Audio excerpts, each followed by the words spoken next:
Hello दोस्तों, नमस्कार दोस्तों, आपका हमारे यूट्यूब चैनल पे स्वागत है। दोस्तों चलिए आज की इस वीडियो में हम बात करेंगे भोजपुरी इंडस्ट्री की एक बेस्ट कलाकार। जी हाँ दोस्तों, हम बात करेंगे प्रियंका सिंह के बारे में, जानेंगे प्रियंका सिंह का घर कहाँ है और भोजपुरी इंडस्ट्री में आने की इनकी पूरी एंट्री और इनके कुछ बेस्ट और हिट एल्बम के बारे में जानेंगे। तो चलिए वीडियो को स्टार्ट करते हैं और प्रियंका सिंह के बारे में जानते हैं। वैसे बात करें प्रियंका सिंह की तो मैं बता दूं कि प्रियंका सिंह काफ़ी कम उम्र से ही भोजपुरी इंडस्ट्री में एक से एक बड़े बड़े गाने दे रही हैं और गाने गा रही हैं। बता दें कि 9 साल की उम्र से ही प्रियंका सिंह भोजपुरी इंडस्ट्री के गाने गाती हैं दोस्तों, और अभी इनकी उम्र 30 वर्ष की हो चुकी है प्रियंका सिंह की, और ये 9 साल की उम्र से ही भोजपुरी इंडस्ट्री के गाने गाती हैं।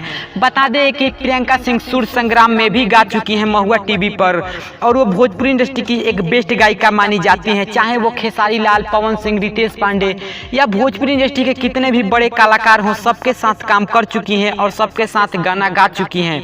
दोस्तों बात करें इनके घर के बारे में तो दोस्तों मैं आपको बता दूं कि प्रियंका सिंह का जो घर है दोस्तों, वो प्रियंका सिंह का घर बिहार के गोपालगंज जिले में है। जी हाँ, बिहार के गोपालगंज से ये बिलोंग करती हैं, और आप वीडियो में प्रियंका सिंह का घर देख सकते हो, यही है इनका घर। दोस्तों बता दें कि इनको गोपालगंज के लता मंगेशकर के नाम से भी जाना जाता है, और ये भोजपुरी इंडस्ट्री की काफी सुरीली आवाज की गायिका हैं।